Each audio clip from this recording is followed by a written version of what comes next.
জামাত ইসলাম ক্ষমতা এত সহজ না। জনগণের কাছে যান, ক্ষমা চান, তারপর জনগণ ঠিক করবে। পঞ্চমবারের মতো এনসিপি, জামাত, আওয়ামী লীগকে আবার এই দেশে প্রতিষ্ঠিত করবেন, সে সাহস দয়া করে আর করেন না।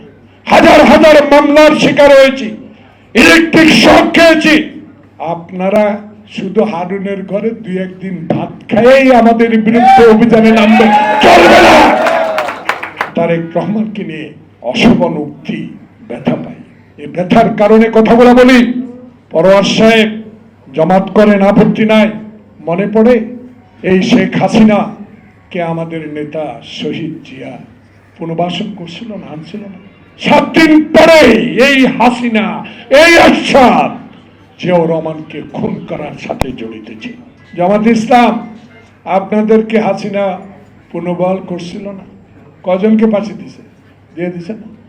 জাতীয়বাদী আপনাদেরকে পুনর্বাসন করছিল না? বিলীন করে দিয়েছে। জিএম কাদেরের অস্তিত্ব নাই। মঈন ফখরুদ্দিন মঈন বেঈমান, ওয়াখাল্লা বেঈমান, বড় বেঈমান। তাদেরকেও হাসিনা ক্ষমতা আনছে লোকে বইটা দিয়ে, মানুষ মাইরা নৃত্য করে আনছে না? ইসলামিক দপ্তরে আল কোরআনে আগুন জ্বালিয়ে কত কিছু সৃষ্টি করছে হাসিনা, আমাদের উপর দোষ চাপাবে। কিন্তু হাসিনা তাদেরকেও পুনর্বাসন করছিল। আর্মির 54 জন সেনাবাহিনীকে নির্মমভাবে হত্যা করেছে হাসিনা, এই নানক। তাই পঞ্চমবারের মতো এনসিপি, জামাত, আওয়ামী লীগকে আবার এই দেশে প্রতিষ্ঠিত করবেন, সে সাহস দয়া করে আর করেন না। আমরা এখনো জীবিত, কারণ আমরা কবরস্থানে রাত কাটিয়েছি, হাজার হাজার মামলার শিকার হয়েছি, ইলেকট্রিক শক খেয়েছি। আপনারা শুধু হারুনের ঘরে দুই একদিন ভাত খাইয়েই আমাদের বিরুদ্ধে অভিযানে নামবে, চলবে না। কদিন ছিলেন হারুনের ঘরে, কি পেয়েছেন? এখন স্লোগান দেন তারেকের বিরুদ্ধে, স্লোগান দেন বিএনপির বিরুদ্ধে।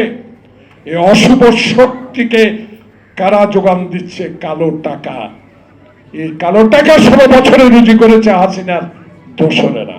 ওই টাকাই এখন আবার আমি উল্লেখ করতে চাই, যারা গত 2 দিনে আমাদের নেতা, আমাদের দলকে নিয়ে কথা বলেছে, তারাই আবার এই কালো টাকা নিয়েই এই ষড়যন্ত্র শুরু করেছে দেশে যাতে নির্বাচন না হতে পারে। RICL TMX, যুগের পর যুগ স্থাপনা থাকে মজবুত। এই চক্রের বিরুদ্ধে রুখে দাঁড়াতে হবে।